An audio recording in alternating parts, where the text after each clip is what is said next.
மக்களுக்கான களப்போராளிகளை கொண்டாடுறதை விட இன்ஸ்டாகிராமில் செல்போனில் ரீல்ஸ் எடுக்கிற போராளிகளை தான் இன்னைக்கு சமுதாயம் அதிகமாக கொண்டாடிட்டு இருக்கு.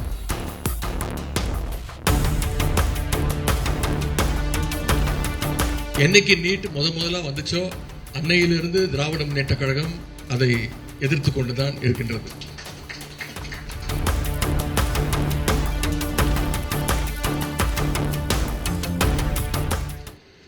தோழர் நல்லக்கண்ணு அவர்களுக்கு சிலை அமைச்சிருக்கிறது மூலமாக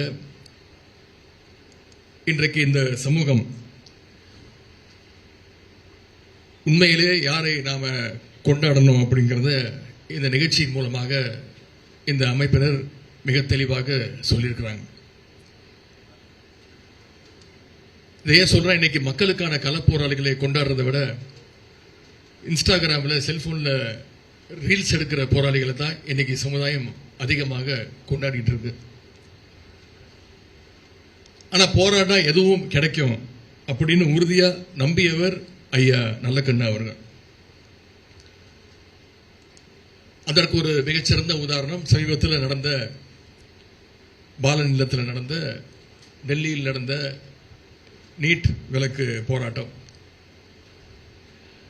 டெல்லியில் நடந்த போராட்டம் அதன் தொடர்ச்சியாக இன்னைக்கு இந்தியா முழுக்க இளைஞர்கள் அந்த போராட்டத்தில் ஈடுபட்டாங்க.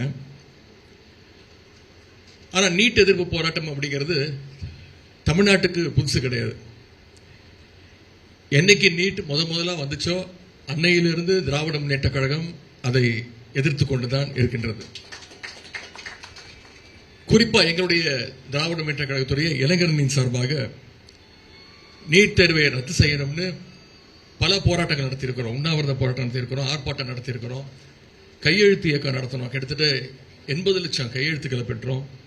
பைக் ரேலி இப்படின்னு பல்வேறு நீட் ஒழிப்பு போராட்டங்களை திராவிட முன்னேற்ற கழகம் நடத்தியிருக்கு. அது மட்டும் இல்லை, எங்களுடைய அரசு அமைஞ்ச பொழுது 2021ஆம் ஆண்டு கழக அரசு அமைஞ்ச உடனே நீட் பாதிப்பை கண்டறியத்துக்கு ஓய்வு பெற்ற நீதியரசர் திரு ஏ.கே. ராஜன் தலைமையில் எங்களுடைய அப்பொழுது தலைவர் முதலமைச்சர் அவர்கள் ஒரு கமிட்டியை அமைச்சார். அந்த கமிட்டி தமிழ்நாடு முழுக்க மாணவர்களை சந்திச்சு, பெற்றோர்களை சந்திச்சு, ஆசிரியர்களை சந்திச்சு, கல்வியாளர்களை எல்லாம் சந்திச்சு ஒரு பரிந்துரையை அரசிடம் கொடுத்தாங்க. அந்த பரிந்துரையின் அடிப்படையில் நீட் விலக்கு வேணும்னு ஒரு சட்ட முன்வடிவை எங்களுடைய கழக தலைவர் அப்போது முதலமைச்சர் அவர்கள் கொண்டு வந்தாங்க. அதற்கு ஆளுநர் ஒப்புதல் கொடுக்கல. உடனே எங்களுடைய முதலமைச்சர் அவர்கள் உச்சநீதிமன்றம் வரைக்கும் போய் போராட்ட இயக்கம் தான் திராவிட முன்னேற்ற கழகம். டெல்லியில நீட் குளறுபடிக்கு எதிராக நடந்த அந்த போராட்டம் இன்னைக்கு முடிஞ்சிருச்சு. ஆனா முடிஞ்சிருச்சுன்னு நான் நினைக்கல. இன்னைக்கு தான் அந்த போராட்டம் ஆரம்பிச்சிருக்கு அப்படிங்கிறது தான் என்னுடைய எண்ணம். நீட்டை முற்றிலும் ஒழிப்பதற்கான தொடக்கமாகத்தான் நான் இந்த போராட்டத்தை பார்க்கிறேன். ஐயா நல்லக்கண்ணு அவர்கள் இன்னைக்கு இருந்திருந்தா அவரும் நிச்சயம் இதுதான் சொல்லியிருப்பாரு. ஐயா நல்லக்கண்ணு அவர்கள் எந்த அளவுக்கு எளிமைக்கு சொந்தக்காரரோ அதே அளவுக்கு போராட்ட குணத்திற்கும் அவர் சொந்தக்காரர். அப்படிப்பட்ட ஐயா நல்லக்கண்ணு அவருடைய சிலையை திறந்து வைக்கிறது என்னுடைய வாழ்நாள் பெருமையாக நான் கருதுகின்றேன். இங்கே தோழர் பகு அவர்கள் சொல்லும்போது குறிப்பிட்டு பேசினார். இந்த நிகழ்ச்சிக்கு திராவிட முன்னேற்ற கழகத்துடைய சட்டமன்ற உறுப்பினர், இளைஞரணி செயலாளர் வருகிறார், தோழர் வீரபாண்டியன் அவர்களும் வருகிறார். பல்வேறு இடங்களிலிருந்து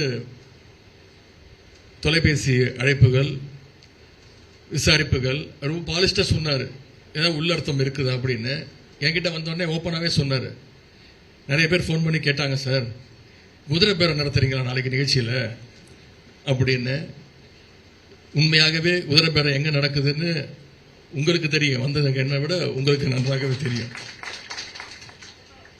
இங்கே தோழர் வீரபாண்டியன் அவர்கள் வந்தோடனே என்கிட்ட பேசிக்கிட்டு இருந்தார். தலைவர் எப்படி இருக்கிறாங்க, தந்தையார் எப்படி இருக்காங்கன்னு கேட்டார். அவர் குறிப்பிட்டது போல எப்பொழுதும் போல தோழமை உணர்வோடு தான் இங்கே அவர் வந்திருக்கிறார் என்று நான் நம்புகின்றேன். ஏன்னா அவர் சொன்னது மாதிரி தமிழ் உரிமை, தமிழ்நாட்டு உரிமை அதற்கு எதிராக என்ன நடந்தாலும் திராவிட இயக்கமும் பொது உடைமை இயக்கமும் என்றைக்கும் ஓரணியில் கைகோர்த்து களத்தில் நிற்கும்.